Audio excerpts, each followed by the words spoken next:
할렐루야. 우리 저 앞뒤 인사하겠습니다. 사랑합니다. 축복합니다. 이 시간 가운데 주님의 은혜가 충만하기를 주님의 이름으로 축원합니다. 담임 목사님께서는 전주에 그 입관 예배를 치르러 가셨고 지금 올라오고 계시는 중입니다. 오는 길 가운데 하나님의 은혜가 또 안전하게 돌아오실 수 있도록 기도해 주시기 바랍니다. 오늘 하나님 말씀 난 여호와로 기뻐하리라는 말씀으로 전하도록 하겠습니다. 연애할 때 여자는 소속감을 바란다고 합니다. 그리고 남자는 소유욕을 드러낸다고 하죠. 그래서 한쪽은 속하고 싶어하고 한쪽은 갖고 싶어한다라는 것인데, 그런데 이것이 결혼한 뒤에는 달라진다고 합니다. 여자가 오히려 소유욕을 나타내기 시작하고 남자는 소속감에서 벗어나려고 한다고 합니다. 여러분 어떠십니까? 맞는 것 같습니까? 네.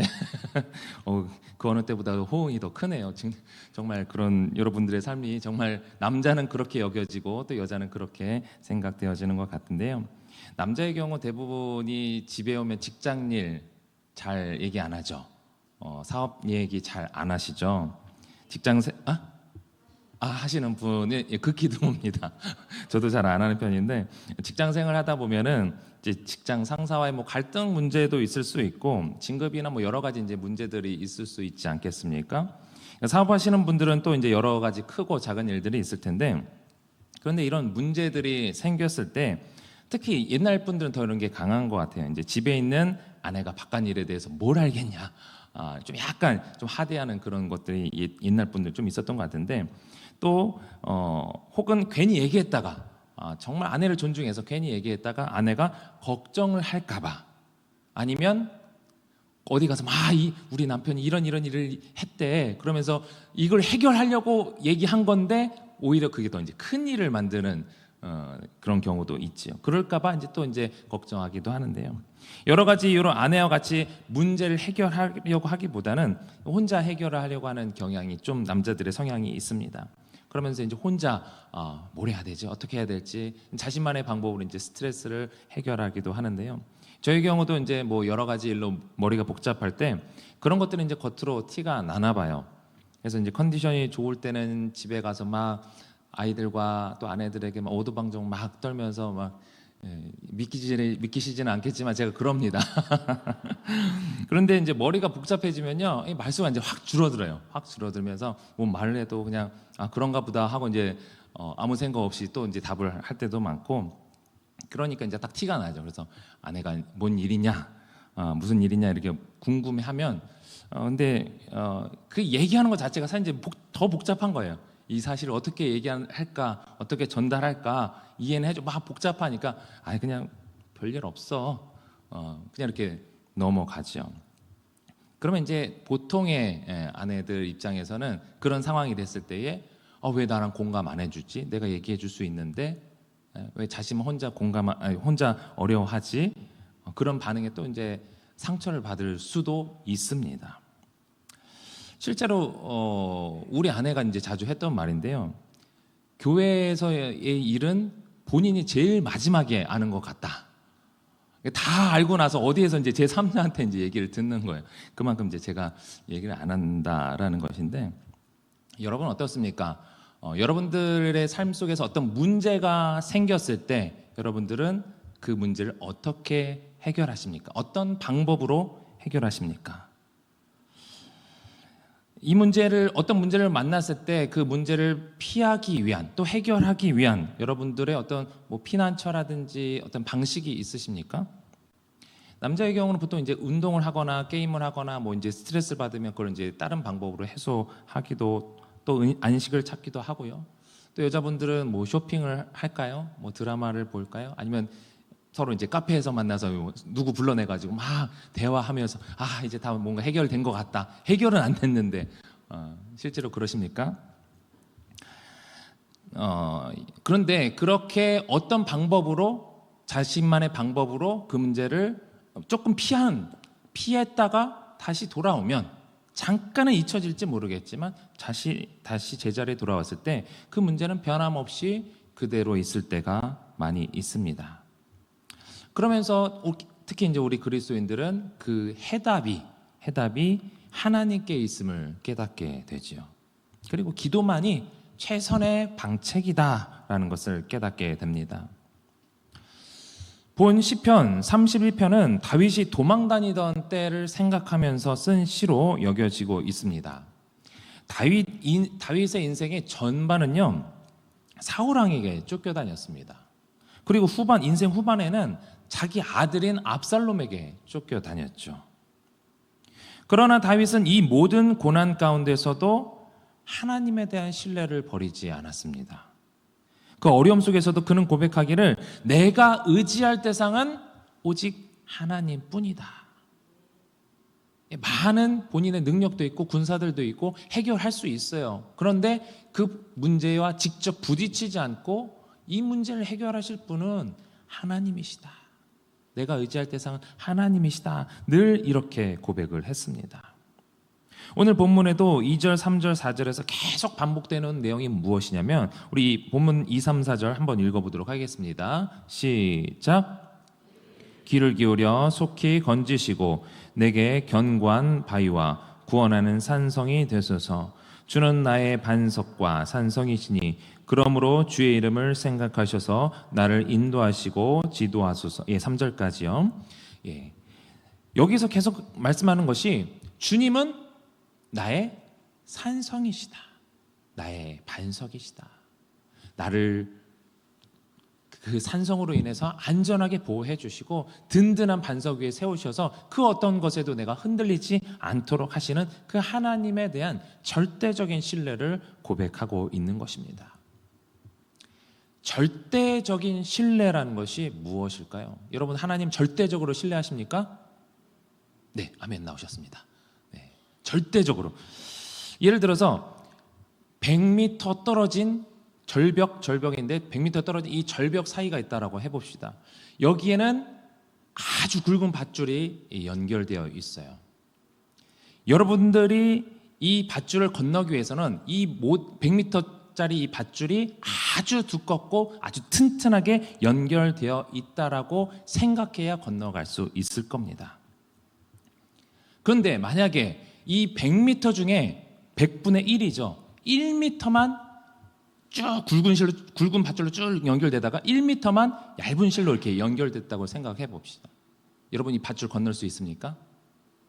못 건너죠. 1m는 좀 너무 긴 것 같아요.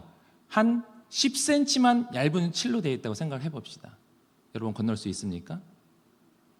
단 1m, 10m가 아니라 단 0.0000001 밀리미터라도 만약에 얇은 실로 연결이 되어 있다면 여러분들은 그 밧줄을, 그걸 사실 알고 있다라고 한다면 여러분들은 그 밧줄을 절대로 건널 수 없을 겁니다. 주님을 절대적으로 전적으로 신뢰한다라는 것은 그것이에요. 100m 전체다, 내 삶의 온전히 전부가 다 하나님께서 붙들어 주시고 인도하신다. 하나님께서 강력하게 내 삶을 인도하신다. 내 생각이 조금이라도 있다라고 한다면 그것은 하나님을 절대적으로 신뢰하지 않는다라는 거예요. 그런데 다윗은 자신의 삶에서 전적으로 그렇게 하나님을 향한 절대적인 신뢰를 가지고 있다라는 것이죠. 하나님께서 우리에게 원하시는 것은요, 우리의 구원이 전적으로 하나님께 달려 있다라는 것을 믿는 것입니다. 다윗은 자신의 삶에서도 그렇게 하나님께서 역사하실 것을 믿었지만 또한 우리의 입장에서는 무엇보다도 구원에 있어서만큼은 이 땅을 살아가는 데 있어서 나의 구원에 있어서만큼 절대적으로 100% 하나님께 있다라는 것을 여러분들이 믿어야 할 줄 믿습니다.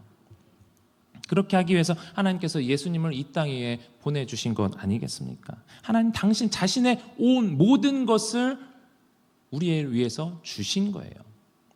자신을 전부 다 주셨다는 것은 무엇입니까? 아낌없이 다 주셨다는 거예요. 아낌없이. 우리를 위해서 아낌없이 모든 것을 다 내어 주셨기 때문에 우리가 그 사실을 하나님 말씀대로 믿는다라고 한다면 우리는 그 하나님을 믿어야죠. 왜 그래요? 다 주셨으니까. 어떤 사람이 여러분을 위해서 여러분이 빚지고 죄를 많이 지어서 감옥에 갔을 때 이 사람을 내가 전적으로 다 책임지겠습니다. 그 어떤 잘못을 잘못했다 할지라도 내가 다 책임지겠습니다 할 수 있는 사람이 누가 있겠어요? 정말 믿을 만한 사람이 아니라면 그럴 수 없어요. 정말 여러분을 아끼는 사람이 아니라고 한다면 그렇게 할 수 없는데 하나님께서 그렇게 하셨다라는 것이죠. 우리는 그 사실을 믿음으로 하나님께 나아가는 것입니다. 그런데 원수들은 계속해서 이것을 방해하는 거예요. 4절 말씀을 볼까요? 4절 말씀 시작. 그들이 나를 위하여 비밀에 친 그물에서 빼놓소서. 주는 나의 산성이시니이다. 아멘. 4절을 보면요, 적들은, 원수들은, 마귀는 계속해서 우리를 넘어뜨리려고 합니다. 근데 넘어뜨리려고 하는데 대놓고 넘어뜨리는 것이 아니라 딱 보이게 들이밀어서 넘어뜨리게 하는 것이 아니라 뭐라고 되어 있어요? 비밀이 친, 감쪽같이 생각지도 않은 곳에서 은밀하게 우리를 넘어뜨리려 한다라는 것이죠. 생각지도 않았던, 정말 친했던 친구, 가족, 동료들의 관계 속에서 때로는 말을 통해서, 때로는 아무것도 아닌 그 어떤 상황 속에서 우리를 넘어뜨리려고 한다는 거예요. 물론 그 친구가 의도적으로 하지 않았다 할지라도 때로는 우리 스스로는, 우리 마음이, 심령이 약해서 그런 걸로 넘어질 수 있다라는 것이죠. 마귀가 그것을 틈타는 거예요. 그것을. 어떤 목사님이 한 청년과 상담을 했습니다. 그 청년은 자기가 섬기고 있었던 교회에 정말 자부심을 가지고 있었는데 그 자부심을 가지고 있었던 그 교회에 대한 실망과 또 그곳에서 믿음의 어른들이, 정말 신앙적으로 본을 보이셨던 그 믿음의 어른들이 이중적인 신앙의 모습을 보이면서 크게 상처를 받았어요. 그러면서 그 목사님께 상담을 요청을 했습니다. 그 청년이 이렇게 얘기를 하는 거예요. 다른 어떤 그 교회보다 우리 교회에 대해서 내가 자부심을 갖고 있었는데, 선교할 때나 봉사할 때는 그렇게 천사 같던 그런 어른들이었는데, 신앙의 모본을 보이던 어른들이었는데 하면서 고개를 툭 떨어뜨리면서 말을 잇지 못하는 겁니다. 그랬을 때 그 청년에게 그 목사님이 이렇게 물으셨다고 합니다. 너 예수님 믿니? 여러분들에게 만약 그렇게 물어보셨다면 여러분 어떻게 대답하시겠습니까? 예수님 믿니? 믿으십니까? 네? 당연한 걸 왜 물어? 이런 반응이죠. 네? 네, 예수님 믿죠. 어떤 예수님 믿니? 네? 여러분 어떤 예수님을 믿고 계십니까? 기독교인이란 무엇입니까? 기독교인. 우리는 다 알고 있어요. 기독교인이란 하나님이신 예수님께서 이 땅 가운데 우리에게 찾아오셨고 우리 죄를 위해서 죽으셨고 또 우리를 구원하시기 위해서 십자가에까지 낮아지시기까지 그러셨던 그 예수님, 그 낮아지신 그 예수님을 믿는 사람들이 우리 기독교인, 우리 그리스도인들이에요. 우리는 이 예수님만으로 충분히 만족할 수 있는 자들입니다. 그래야만 하고 또 그럴 수 있는 것이 우리 기독교인이에요. 그래서 이 청년에게 그 목사님은 이렇게 말씀하셨습니다. 그 목사님이 내가 믿는 예수님은 사망도, 죽음도, 이 세상에 우리가 그 어떤 끝자락이라고 하는 그 사망도 생명으로 역전시키는 분이야. 예수님을 믿으면 예수님만 바라봐. 그분이 어떻게 역전하시는지, 그분이 어떻게 세상을 구원에 만들어가는지, 그 예수님이 희망이고 소망이야. 그 예수님만 나는 바라보고 있어. 나는 이 예수님을 믿고 있단다. 그렇게 역전시키는, 소망을 주시는 그 하나님을 나는 믿고 있단다. 하박국 선지자는 이렇게 고백하죠. 하박국 3장 17절, 18절 말씀 같이 읽어보겠습니다. 시작. 무화과 나무가 무성하지 못하며 열매가 없으며 감람나무에 수출이 없으며 밭에 먹을 것이 없으며 우리의 양이 없으며 외양간에 소가 없을지라도 나는 여호와로 말미암아 즐거하며 나의 구원의 하나님으로 말미암아 기뻐하리로다. 아멘. 아멘입니까? 예. 그 어떤 상황 속에서도, 어떤 처절한 상황 속에서도 하박국은 얘기를 하죠. 고백하죠. 나의 구원의 그 하나님으로 말미암아 기뻐하리로다. 하나님이 살아계시는 한 우리에겐 절망이 있을 수 없습니다. 여러분 눈에 아무것도 보이지 않아도, 내가 기대하던 것이 아무것이 일어나지 않는다 할지라도 나는 여호와로 말미암아, 구원의 하나님으로 말미암아 기뻐하리로다. 이 고백이 여기 계시는 모든 사랑하는 성도 여러분의 고백이 되시기를 주님의 이름으로 축원합니다. 특별히 최근에 일어난 이 나라 상황을 보면요, 너무나 혼란스럽죠.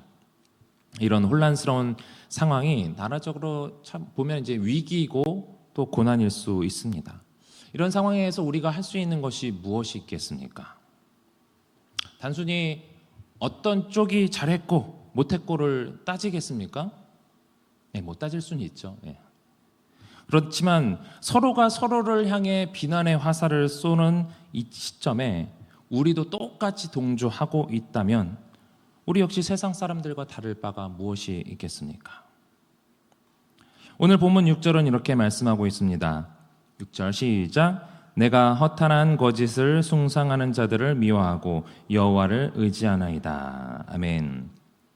여기서 말하는 허탄한 거짓을 숭상하는 자들은요, 여기 본문상으로는 이제 뭐 이방의 우상이나 마술을 의미하지만 보다 포괄적으로 인간이 믿고 의지하다가 멸망당할 이 세상의 모든 헛된 유혹을 의미합니다.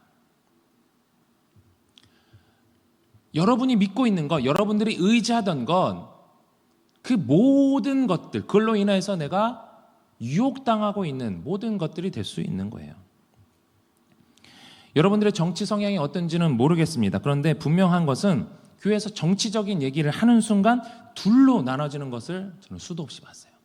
성도들이 뭐 신앙적으로 좀 아직 미성숙해서 그럴까요? 예, 목회자들 속에서도 그런 걸 저는 너무 많이 봤습니다. 신학생들도 당연하고요. 예. 그런데 분열은 절대로 하나님께서 원하시는 것이 아니죠. 예. 이것은 분명합니다. 분열된다라고 하는 그 순간 그것은 하나님의 뜻이 아니라는 거예요.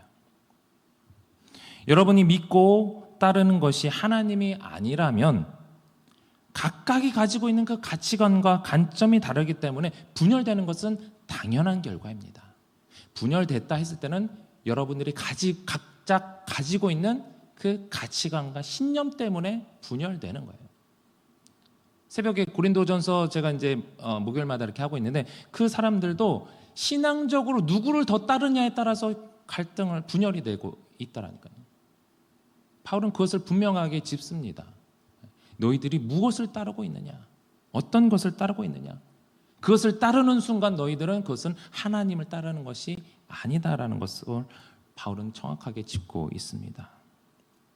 그렇기 때문에 우리는 이 상황에서 어떻게 보면 좀 미온적인 태도일 수 있습니다. 그냥 가만히 있는 거, 어느 쪽에서도 동조하지 않는 거. 그러나 중요한 것은요, 여러분들이 믿고 의지하던 것을 여기 본문에 의하면 미워하고 멀리하고죠.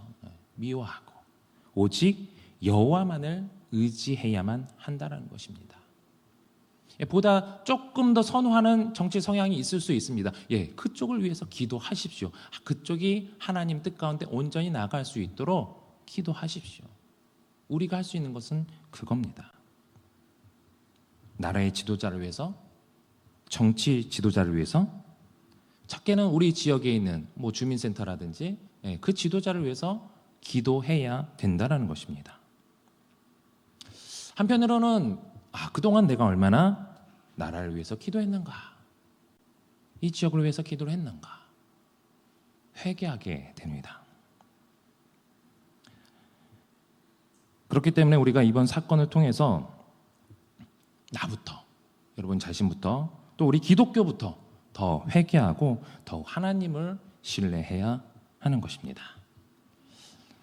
정치인이 단순히 교회만 나오는 것으로 그치는 것이 아니라, 선거 때만 나오는 것이 아니라 정말 예수님을 믿어야 하는 거죠. 그 사람이 정치를 잘하느냐 못하느냐, 그것도 중요하지만 더 중요한 것은요, 그 사람이 예수님을 믿어야 하는 것입니다. 사업가가 단순히 교회만 나오는 것이 아니라 사업을 잘하고 못하고 중요하지만 정말 예수님을 믿어야 하는 것입니다. 내 남편이, 내 아내가, 우리 자녀가 단순히 교회에 나오는 것 중요하지만 정말 예수님만을 믿어야 합니다. 절대적인 신뢰를 가지고 그 예수님을 믿어야 하는 것입니다. 내가 원하는 대로 들어주지 않으면 교회 안 다니겠다 라고 가끔씩 협박하시는 분들이 있습니다. 내가 바라는 것이 교회에서, 때로는 리더에게서 보이지 않는다고 해서 나 그러면 교회 안 나가요. 뭐 맡기려고 했더니 그렇게 하면 나 교회 안 나와요. 그 부담감은 알겠지만 정말 어떤 예수님을 믿는지 한번 반문하고 싶습니다. 무화과 열매를 바라는 농부가 나무를 바라볼 때 열매는커녕 나뭇잎도 제대로 보이지 않는 상황에서 외양간에 소가 있어야 되는데 소가 없는 상황에서도 주님이시니까, 주님이 나의 소망이시니까, 그 소망 대신 그 하나님을 내가 믿고 있기 때문에 이 상황에서 내가 흔들리지 않고 슬퍼하지 않고 오히려 주 여호와 그 한 분, 주님 한 분만으로 만족할 수 있다라는 것입니다. 여러분의 모든 상황을 주님께 맡길 수 있기를 바랍니다. 마지막으로 7절, 8절 읽어보도록 하겠습니다. 시작.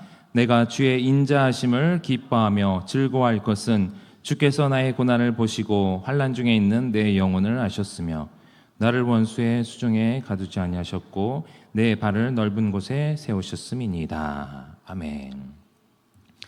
하나님께서는 우리의 모든 처지를 알고 계십니다. 나의 고난을 보고 계시고 또 환난 중에 있는 우리의 상황도 무엇보다도 그 누구보다도 잘 알고 계십니다.